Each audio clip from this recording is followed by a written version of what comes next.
Hello guys! Welcome back to my channel! Welcome back to my channel. Salamat sa pagbisita muli sa channel kong ito, kaibigan.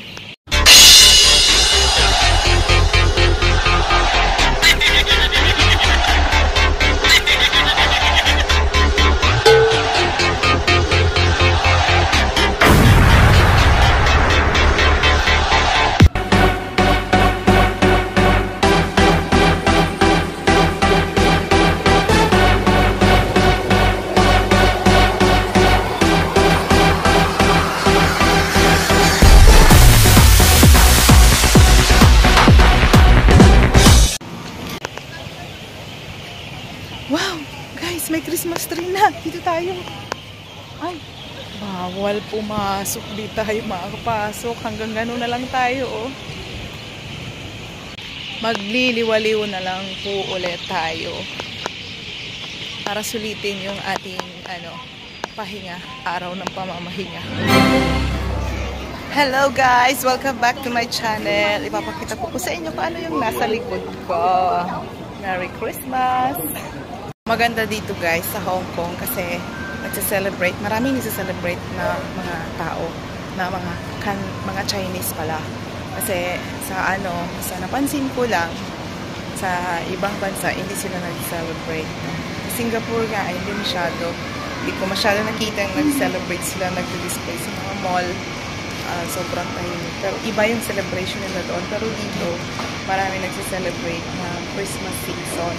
Katunayan nga niyan, meron kami statutory or public holiday dito na December 25 and January 1. So, salamat sa government nila at binigyan tayo ng privilege makapag-celebrate na ganong petsa sabay sa Pilipinas.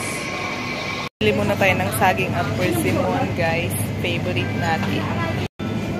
Ito po, tuwing ganitong season, yan, marami nito. Gustong-gusto ko po yan. Persimmon. Pero ito namang saging, talagang all the time yan. Favorite natin. Ala, ang mura. $10 lang, guys. O, ayan o. $10 lang ang mansanas. Kailangan nating bumili dahil $10 lang.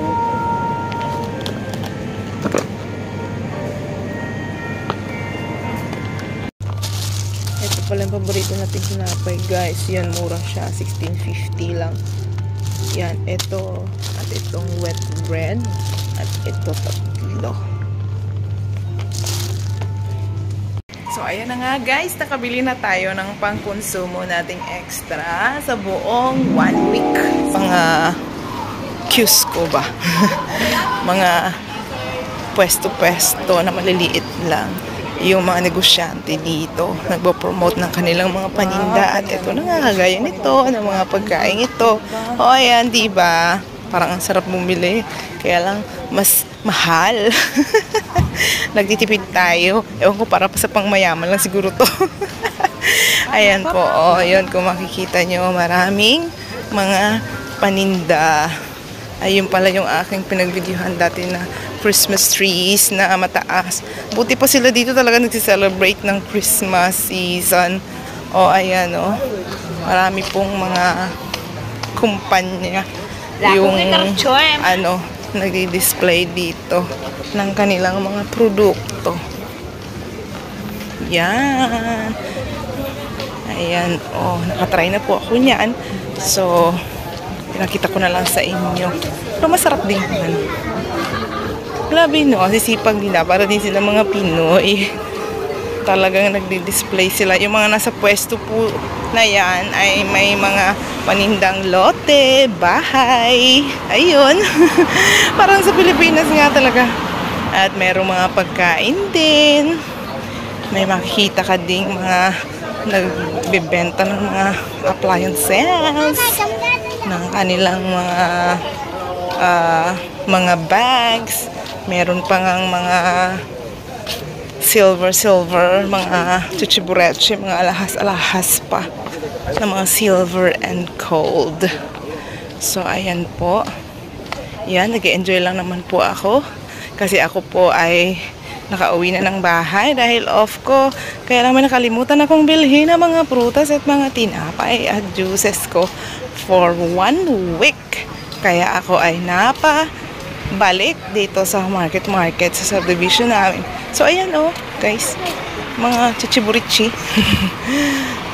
Mga chichiburichi na mga panghikaw-hikaw, bracelet, hikaw, at mga pan-display keychain, mga bags. O diba, feeling ko nasa Pilipinas ako. Kaya lang yung mga nagsasalita ay mga Chinese, Cantonese. So hindi natin maintindihan. Yon. Ang hirap kasing intindihin yung kanilang lengguwahe. Ano ba yan? Ang alam ko lang ay pangkaw. Yan. Ganun lang. Pag walang pangkaw, pag walang sikfan, mate. Yon. Matay na tayo. So, eto lang naman po ang simpleng mga display bilang mga pag-celebrate ng Christmas dito sa subdivision ito, Fairview Park. Yun lang! Okay guys, that's all our video for today. Thank you for watching. Merry Christmas sa inyong lahat. Nasaan ka man ngayon, Luzon, Visayas, Mindanao at buong bansa ng buong mundo. Merry Christmas. Thank you for watching. God bless you. See you on my next vlog. Bye-bye. God bless you.